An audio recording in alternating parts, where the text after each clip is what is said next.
He titulado este mensaje Un capítulo de telenovela. Un capítulo de telenovela. La palabra de Dios, amados hermanos, está llena de muchas historias muy preciosas. Como nos decía ahorita el hermano, debemos amar la palabra de Dios, ese versículo precioso que nos recordaba Jorgito también, de amar la palabra de Dios. Cuando nosotros aprendemos a disfrutarla, a sacarle el jugo, como se dice por ahí, pues como bien nos decía nuestro hermano, no es una carga, al contrario es un deleite. A los seres humanos nos fascinan las historias. Cuando usted empieza a contar una historia, la gente inmediatamente presta atención. Y la Biblia está llena de historias, historias que apuntan hacia, hacia una historia completa que es la redención, pero entre esa trama final hay muchas historias eh, pequeñas que la representan, como la que vamos a ver el día de hoy. Vamos al libro de Ruth, el capítulo 3. El libro de Ruth es un libro bastante particular, es un libro precioso. Es mejor que cualquier serie de Netflix, si quieren que les diga. El libro de Ruth. El contexto del libro de Ruth es en la época de los jueces, que sabemos que la época de los jueces en Israel fue una época bastante difícil, porque el libro de los jueces precisamente termina diciendo, en esos días no había rey en Israel, cada uno hacía lo que bien le parecía. Era una época bastante difícil en Israel, anarquía, cada uno hacía lo que bien le parecía. Y de hecho el mismo libro de Ruth da testimonio de eso, porque en el capítulo 1, para tener un contexto, en el capítulo 1 vemos que hay una familia, que hay una hambruna en el país y resulta que hacen lo que Dios les tenía prohibido hacer, que era buscar ayuda o apoyarse en brazo humano.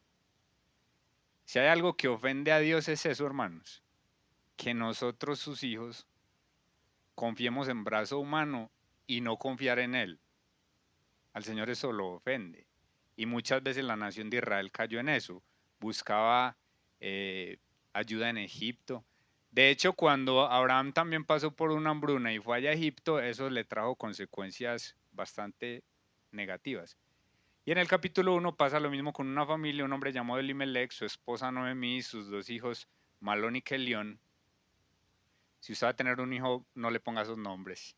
Tenga misericordia de ellos. Malón y Kelión. Salen y se van porque había una hambruna ahí en Belén. El nombre de Belén significa casa de pan. Y ellos salen y se van para Moab, una nación pagana, una nación que adoraba a unos ídolos perversos. Y ellos salen y se van para allá. Pues resulta que las consecuencias fueron que murió Elimelech, murieron los dos hijos de Elimelech, quedó Noemí sola con sus dos nueras. Resulta que ella les dijo, vuélvanse a sus dioses, yo me devuelvo para mi país. Orfa le hizo caso, se volvió para sus dioses. Lamentable lo de Orfa porque no se vuelve a saber nada más. Estaba pensando yo qué habrá pasado, qué sería de la vida de Orfa. Ruth, al contrario, toma una determinación en capítulo 1, versículo 16 y le dice, no me ruegues que te deje y me aparte de ti, porque a donde quiera que tú fueres iré yo, y donde quiera que vivieres viviré, tu pueblo será mi pueblo y tu Dios mi Dios. Ella había tomado la decisión por el Dios de Israel. Ella había tomado una decisión por Cristo. Y amados hermanos, si aquí hay alguna persona que aún no ha tomado una decisión por Cristo, lo instamos esta noche a que lo haga. No espere de pronto a sentir alguna emoción especial, no, no es cuestión de emociones, es cuestión de voluntad, es cuestión de determinación. Aquí dice la palabra de Dios que Noemí, viendo que ella estaba tan resuelta, ya no dijo más nada. Y esa es la resolución que nosotros debemos de tener cuando recibimos al Señor Jesucristo. El libro de Ruth también es un cuadro precioso y y especialmente la historia que vamos a ver hoy con vos, de lo que es Cristo y la iglesia. Es un cuadro muy precioso de Cristo y la iglesia. Hay un dicho popular, a mí me gustan mucho los dichos populares porque hay mucha sabiduría en los dichos populares. En la gran mayoría, hay algunos pues que se descachan, pero la gran mayoría de los dichos tienen bastante sabiduría. Hay uno que dice que el hombre propone y la mujer dispone, ¿cierto? El hombre propone y la mujer dispone. Y en general es así. Pero hoy, con la historia que vamos a ver, vamos a analizar que es como que se troca un poquito. No necesariamente tiene que ser en ese orden. Hoy vamos a ver que es Ruth la que se dispone y ya luego entra Booz y propone. Así como Ruth se acerca a Booz y él la recibe, así nosotros los cristianos, amados hermanos, debemos buscar la íntima comunión con el Señor. Debemos buscarla. Santiago capítulo 4, versículo 8, para empezar. Acercaos a Dios, ¿y cuál es la consecuencia? Y Él se acercará a vosotros. Eso es lo que vamos a ver que va a pasar también aquí en esta historia. Vamos entonces a Ruth, capítulo 3.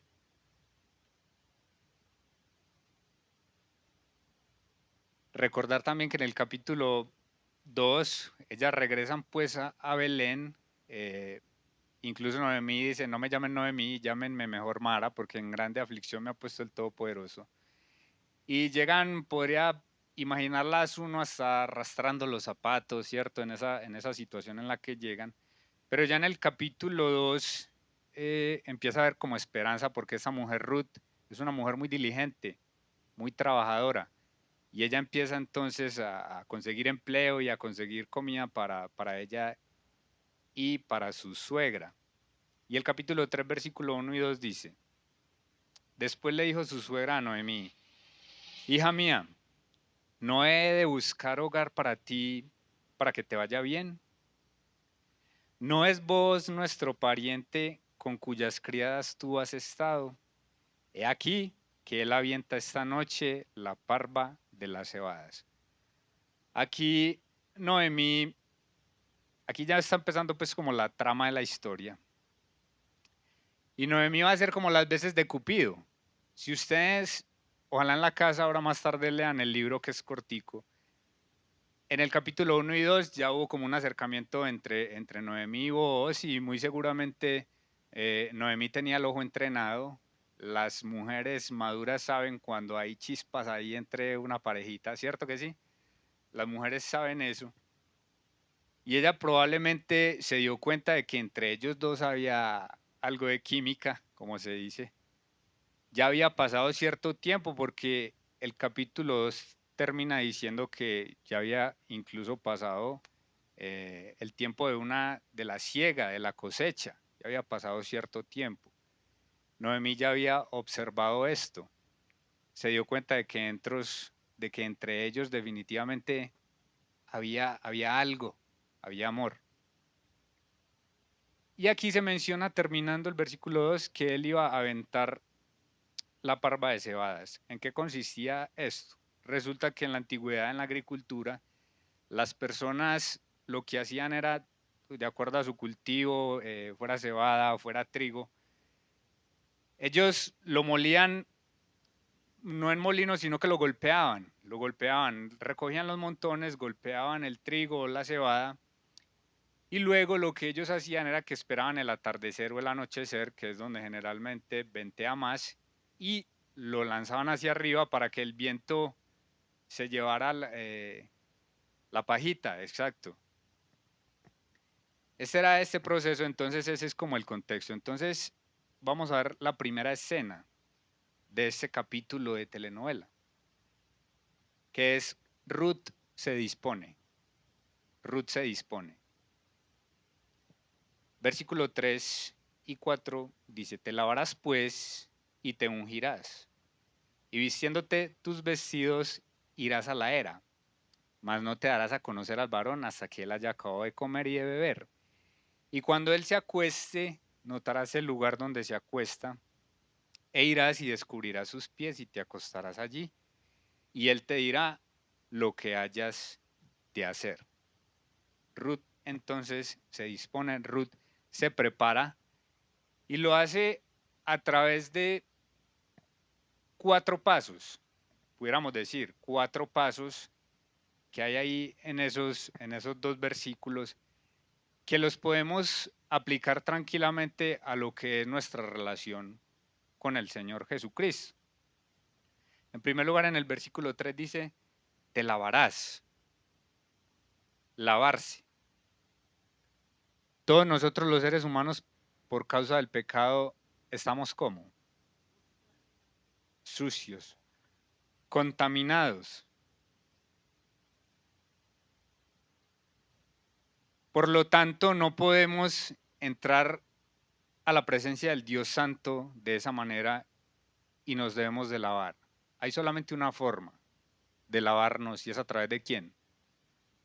Del Señor Jesucristo y de su obra en la cruz. A través de su sangre derramada. Primero a los Corintios capítulo 6, versículo 9 hasta el 11. ¿No sabéis que los injustos no heredarán el reino de Dios? No erréis, ni los fornicarios, ni los idólatras, ni los adúlteros, ni los afeminados, ni los que se echan con varones, ni los ladrones, ni los avaros, ni los borrachos, ni los maldicientes, ni los estafadores heredarán el reino de Dios. En esa lista, creo que tranquilamente cabemos toda la raza humana, tranquilamente. Y esto erais algunos más, ya habéis sido, mire lo primero que resalta el apóstol Pablo aquí, ya habéis sido ¿qué? Lavados. Cuando nosotros recibimos al Señor Jesucristo por la fe, somos lavados. Somos lavados completamente.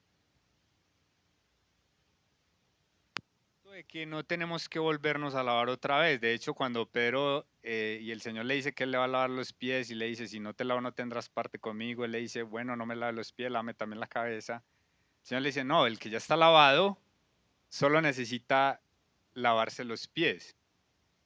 Debemos estar limpios, amados hermanos, para gozar de comunión con el Señor, ¿sí o no? Debemos estar limpios. El hermano lo mencionaba también ahora en cuanto a la obra del Espíritu Santo. Segunda a los Corintios, capítulo 7, versículo 1. En cuanto a lavarnos y a limpiarnos, dice, así que amados, puesto que tenemos tales promesas, limpiémonos de toda contaminación de carne y de espíritu, perfeccionando la santidad en el temor de Dios.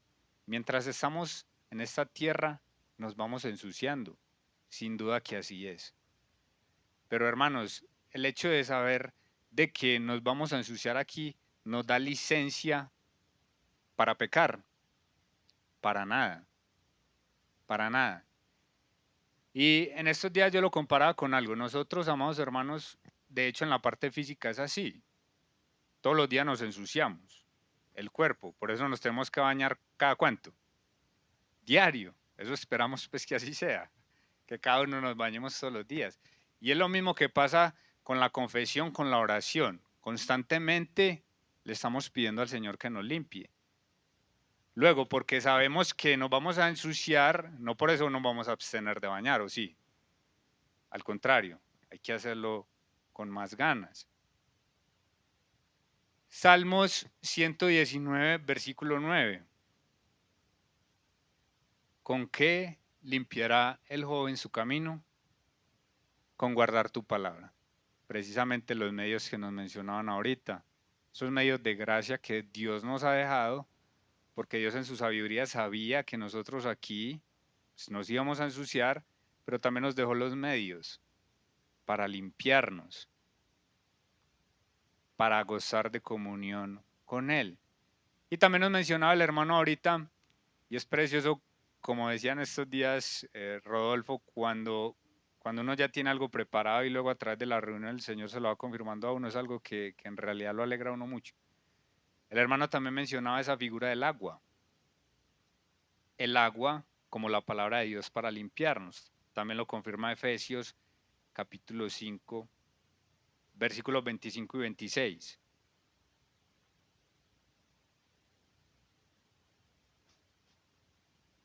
Maridos, amad a vuestras mujeres, así como Cristo amó a la iglesia y se entregó a sí mismo por ella, 26, para santificarla, habiéndola purificado en el lavamiento del agua por la palabra. Por la palabra, por la palabra. La palabra de Dios es esa agua, amados hermanos, en la cual usted y yo constantemente nos limpiamos. Y esto era lo que estaba haciendo entonces Ruth. Necesitaba prepararse para este encuentro. Y primera de Juan capítulo 1, versículo 9 también, un versículo muy conocido. Si confesamos nuestros pecados, Él es fiel y justo para perdonar nuestros pecados y limpiarnos de toda maldad. Pero ella no solamente se quedó en este paso de lavarse, sino que también volviendo allá a Ruth capítulo 3, versículo 3, después de lavarse, ¿qué dice? Y te ungirás, y te ungirás, te perfumarás. La unción, amados hermanos, es algo que en el Antiguo Testamento está muy relacionado con el Espíritu Santo. La unción precisamente es algo del Espíritu Santo. Era lo que hacía el Espíritu Santo en una persona con cierto propósito. Pero nosotros ya como creyentes en Cristo, esa unción permanece en nosotros. El Espíritu Santo mora en nosotros, lo cual es precioso. Primera de Juan capítulo 2, versículo 20. Pero vosotros tenéis la unción del Santo y conocéis todas las cosas. ¿Recuerdan lo que dijo el Señor Jesucristo cuando prometió al Espíritu Santo? Él dijo, Él les enseñará todas las cosas. Y versículo 27. Pero la unción que vosotros recibisteis de Él permanece en vosotros. En el Antiguo Testamento era algo momentáneo sobre Saúl con algún propósito, así sobre reyes, sobre profetas, con algún propósito y era algo temporal. Ya para el creyente en el Nuevo Testamento es algo permanente, permanente. Y no tenéis necesidad de que nadie os enseñe, así como la unción misma os enseña todas las cosas, y es verdadera y no es mentira, según ella os ha enseñado, permaneced en él. Esto de la unción se hacía entonces con aceite, con unos aceites que olían muy rico. Y hermanos, como es de bueno un olor agradable, ¿no? Es delicioso un olor agradable en una casa, en una persona, en algún lugar. Es algo bien precioso. Al contrario, un olor nauseabundo, usted puede estar en un lugar muy lindo, muy brillante, en el restaurante mejor valorado de la ciudad, pero si en ese restaurante se cae un huevo podrido, ese es un olor muy nauseabundo, ¿no? Demasiado. Usted puede estar en un lugar muy cómodo, pero si hay un olor feo, un olor desagradable, usted quiere salir de ahí o no. Uno quiere salir de ahí disparado. Y es bueno que nosotros con frecuencia nos preguntemos, ¿es mi vida un olor fragante a Dios? Cada uno se pregunte ahí, ¿es mi vida un olor fragante a Dios? Eso es algo que solamente usted sabe en su corazón y Dios. O al contrario, ¿es mi vida un olor nauseabundo a Dios? En el Antiguo Testamento es precioso que muchas de las ofrendas decía aroma agradable a Él, de aroma agradable a Él. Qué bueno que nuestras vidas sean, amados hermanos, aroma agradable a Él. Después de lavarse, después de ungirse, volviendo ahí al versículo 3 del capítulo 3 de Ruth, sigue vestirse. Dice, vistiéndote tus vestidos irás a la era. Resulta que, amados hermanos, en la escritura, el cambio de ropa o el cambio de vestiduras es un símbolo de un nuevo comienzo. En la antigüedad no era como nosotros, que yo creo que bajita la mano tenemos por ahí 5 mudas de ropa, ¿o no? Yo creo que muchos tenemos muchas más. En la antigüedad era más escaso el tema de las telas y esto. Y un cambio de ropa era símbolo de empezar de nuevo. El cambio de ropa que nosotros tuvimos cuando recibimos al Señor Jesucristo fue abismal, brutal. Porque nuestra ropa, según Isaías capítulo 64, versículo 6, eran trapos de inmundicia. Y cuando el Señor Jesucristo, cuando lo recibimos a Él, cuando entramos en novedad de vida, Él cambia esa ropa de muerte, que era la ropa que cargaba Ruth, porque ella cargaba con ropa de luto por su esposo, que había muerto. Ropa de luto, ropa de tristeza, ropa de muerte. El Señor la transforma por ropa de gozo, de alegría, de vida. Gálatas capítulo 3, versículo 27. Porque todos los que habéis sido bautizados en Cristo, de Cristo estáis revestidos. Revestidos. Solamente hay dos formas de presentarnos delante de Dios en el día del juicio final. Una con nuestros trapos de inmundicia o dos revestidos de Cristo. Si vamos con las primeras, ay de nosotros. Pero si vamos con las ropas, con las vestiduras de Cristo, solo nos espera gozo y alegría por la eternidad. Salmo 30, versículo 11.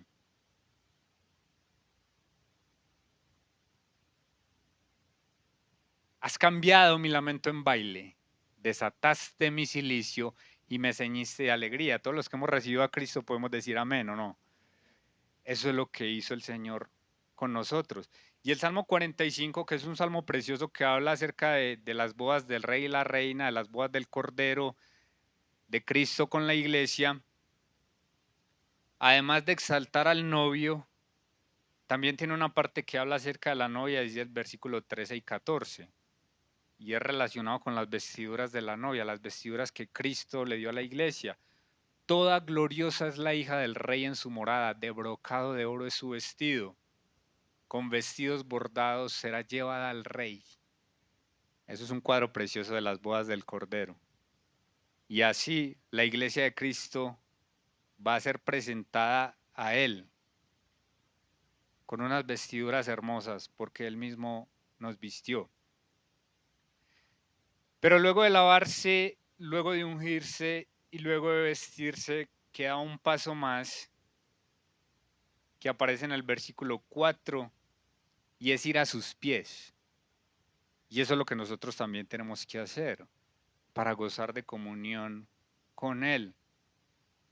Ir a los pies simboliza, amados hermanos, en el Antiguo y en el Nuevo Testamento, una rendición total, una entrega absoluta. Cada que pienso en ir a sus pies me acuerdo de quién se acuerdan ustedes? De María. Lucas capítulo 10. Cada que menciona a María, la hermana de Lázaro, en la palabra de Dios, por ahí cerquita hay una acotación a los pies del Señor. Lucas 10, 38 y 39. Aconteció que yendo de camino entre una aldea y una mujer llamada Marta la recibió en su casa. Esta tenía una hermana que se llamaba María, la cual, sentándose a los pies de Jesús, oía su palabra. Esto significa, amados hermanos, ir a los pies del Señor. Significa una disposición adecuada. Una disposición adecuada, al punto de que aparentemente Marta le dice, Señor, mira todo lo que hay que hacer, yo estoy aquí tan ocupada, ahí tienes a María a tus pies, dile que por favor me ayude. Y ella esperando que regañara a la hermana y salió fue regañada a ella. Porque le dice, Marta, Marta, afanada y turbada estás, solo una cosa es necesaria, María ha escogido la buena parte. Gozar de comunión con Él no solo es la buena parte, sino la mejor parte. Y no le será quitada. Precioso, amados hermanos, este cuadro de Ruth dispuesta, que debe ser nuestra actitud también para gozar de comunión con Él, lavarnos. Pero ya si estamos lavados, los que hemos creído en el Señor Jesucristo, limpiarnos, ungirnos, vestirnos, ir a sus pies, amados hermanos. Allá en Ruth capítulo 4 dice también el versículo 5. Y ella respondió, haré todo lo que tú me mandes. Una mujer dispuesta a obedecer. Y amados hermanos, vamos a pasar ahora a la segunda escena. La primera Ruth se dispone, la segunda escena es Ruth actúa. Versículos 6 al 8. Descendió pues a la era e hizo todo lo que su suegra le había mandado. Y cuando Booz hubo comido y bebido y su corazón estuvo contento, se retiró a dormir a un lado del montón. Entonces ella vino calladamente y le descubrió los pies y se acostó. Y aconteció que a la medianoche se estremeció aquel hombre y se volvió, y aquí una mujer estaba acostada a sus pies. Me gusta mucho de que Ruth no solamente dice que va a obedecer, sino que obedece. Y eso vale la pena remarcarlo, porque muchos de nosotros muchas veces decimos y nos comprometemos, yo voy a hacer esto, y no lo hacemos. Con nuestras palabras decimos que vamos a obedecer algo, pero resulta que después pasa el tiempo y se nos olvida. Al punto de que, esto es tan importante, al punto de que el mismo Señor Jesucristo da como una parábola en cuanto a esto en Mateo capítulo 21, versículo 28. Decir que voy a hacer, pero después no hago nada. El Señor dice, ¿pero qué os parece? Un hombre tenía 2 hijos y acercándose al primero le dijo, hijo, ve hoy a trabajar en mi viña. Respondiendo él dijo, no quiero. Pero después, arrepentido, fue. Y acercándose al otro, le dijo de la misma manera, y respondiendo él dijo, sí señor, voy. Y no fue. Verso 31. ¿Cuál de los dos hizo la voluntad de su padre? Dijeron ellos, el primero. Jesús les dijo, de cierto os digo que los publicanos y las rameras van delante de vosotros al reino de Dios. Decir, sí señor, yo voy a hacer esto, empieza un año y me voy a comprometer y voy a leer la Biblia, resulta que llega marzo 15 y ya dejamos de leer la Biblia. Es mejor no comprometerse en algo que no vamos a cumplir. Ruth no solamente dice que va a obedecer, sino que obedece, actúa. Y la tercera escena, amados hermanos, es que vos propone, vos la recibe, llevándolo al cuadro de lo que es la comunión de nosotros con el Señor Jesucristo. Cuando vamos nosotros, amados hermanos, de esa manera al Señor Jesucristo, con una correcta disposición, ¿ustedes creen que el Señor nos va a rechazar? Para nada. Juan 6:37 dice, todo lo que el Padre me da vendrá a mí, y al que a mí viene, no le echo fuera. No le echo fuera. Vos entonces la recibe. Y en Ruth capítulo 3, versículo 9 dice, ¿no les parece muy lindo este capítulo? Esa telenovela está muy buena, ¿no? Entonces él dijo, ¿quién eres? Y ella respondió, yo soy Ruth, tu sierva. Extiende el borde de tu capa sobre tu sierva, por cuanto eres pariente cercano. Resulta que en Israel había una ley. una ley que obligaba a las personas a redimir, a rescatar, bien sea algún familiar de que estuviera pasando por alguna situación económica mala o que un familiar muriera, esa persona debía redimir el terreno y toda la familia que ellos tenían. Y él le dijo, bendita seas tú de Jehová, hija mía, has hecho mejor tu postrera bondad que la primera, no yendo en busca de los jóvenes, sean pobres o ricos. Ahora pues, no temas, hija mía, yo haré contigo lo que tú digas, pues toda la gente de mi pueblo sabe que eres mujer virtuosa. Qué precioso ese recibimiento que él hace y las palabras que él le dedica a ella. Él destaca la actitud de ella de que en el tiempo de que había estado allá en Belén, ella se había dedicado a cuidar más que todo a su suegra y ella no había ido a Belén a buscar marido para nada. Ella no había ido con ese propósito. Ella no era una perezosa que decía, no, yo no voy a trabajar aquí, yo más bien voy a conseguir a ver quién me mantiene. No, una mujer trabajadora y diligente. Vos destaca eso, que ella no había ido a buscar marido entre los jóvenes especialmente o los viejos, ni nada por el estilo. Y hermanos, es destacable también que aunque era un mandamiento para las personas en Israel, el hecho de que ellos tenían que redimir a los parientes, es loable y ella demuestra su nobleza al pedirlo de una forma humilde y discreta. Aunque ellos tenían la obligación de redimirla, ella no se vaya hacia un escándalo, sino que lo pide de una manera humilde y discreta. Eso es lo que le agrada tanto a Booz. Y también es destacable, amados hermanos, que en Belén ya había pasado el tiempo, todas las personas sabían que ella era una mujer que virtuosa, una mujer virtuosa. Como bien nos decía ahorita nuestro hermano, cuando una persona teme a Dios, cuando una persona es algo, no necesita aparentar nada. No tiene que parar y decir, yo leo la Biblia tantas veces, yo me la leo en tantas versiones. Su propia esencia, las demás personas la ven y las demás personas la notan.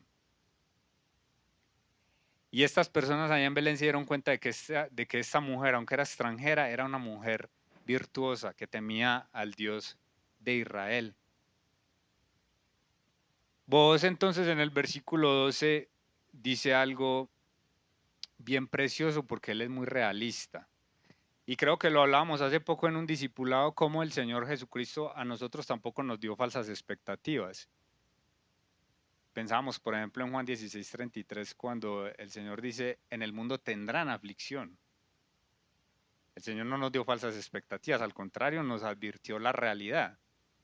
Y es lo mismo que hace vos acá. Mire lo que le dice en el versículo 12. Ahora, aunque es cierto que yo soy pariente cercano, con todo eso hay pariente más cercano que yo, que a él le correspondía entonces esa obligación. Aquí vemos entonces que Boaz conocía la ley, pero que tampoco le da a ella falsas expectativas. Él no dice, no, tranquila, yo la voy a rescatar. No, no, no. Él le advierte la situación como está en la realidad, lo cual es loable. Pero me parece muy precioso las palabras de descanso que le da a ella en el versículo 13. Dice, pasa aquí la noche y cuando sea de día, si él te redimiere, bien, redímate. Mas si él no te quisiera redimir, yo te redimiré, vive Jehová. Descansa pues hasta la mañana. Una mujer que venía pasando por tantas situaciones, que había perdido a su esposo, que había salido de su país, que había llegado a una parte nueva, que le había tocado empezar de cero o de -1, de -2, -3. Escuchar estas palabras estoy seguro que fue algo muy valioso para ella. Descansa pues. Si Él no te redime, yo te voy a redimir. Un descanso para ella. Y en el versículo 14 dice, y después que durmió a sus pies hasta la mañana se levantó antes que los hombres pudieran reconocerse unos a otros, porque él dijo, no se sepa que vino mujer a la era. Él también era prudente. Él también era un hombre prudente, él también era un hombre discreto. Versículo 15. Miren, hermanos, si no se parecen mucho vos a nuestro Señor Jesucristo. Nuestro Señor para nosotros es un proveedor o no. Él es nuestro proveedor, nuestro protector, nuestro salvador. En el versículo 15 él le provee, dice, quítate el manto que traes sobre ti y tenlo. Y teniéndolo ella, él midió 6 medidas de cebada y se las puso encima, y ella se fue a la ciudad. Nuestro Dios, amados hermanos, es nuestro proveedor. Nuestro Dios da provisión no solo a sus hijos, sino a toda su creación. Salmo 68, versículo 19.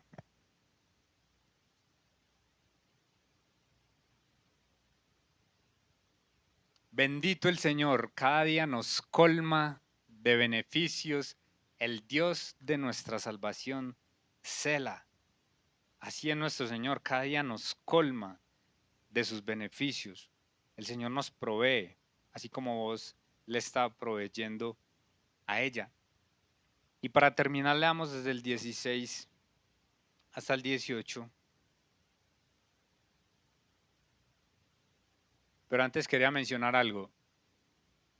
Cuando la palabra de Dios nos manda, amados hermanos, a dejar nuestras cargas sobre Él, aquí hay un cuadro también. Mire que ella expresó la situación y ya después, ¿quién se encargó?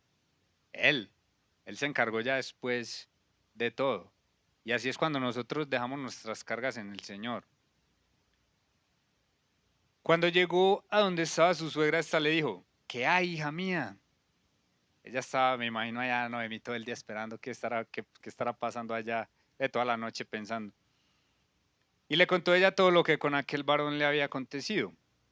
Y dijo, esas 6 medidas de cebada me dio diciéndome, a fin de que no vayas a tu suegra con las manos vacías.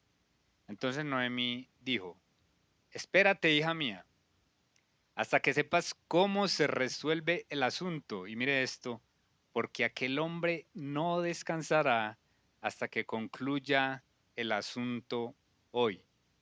Quiero terminar, amados hermanos, diciendo esto. Estas dos mujeres que llegaron tristes a esta ciudad, ya para ellas hay esperanza o no. Hay mucha esperanza. Lo mismo que pasó con nosotros cuando recibimos a Cristo. Ya hay esperanza, redención a la vista. Pero qué precioso que dice que aquel hombre no descansará hasta que concluya el asunto hoy. Y esto habla, amados hermanos, del carácter de nuestro Señor Jesucristo.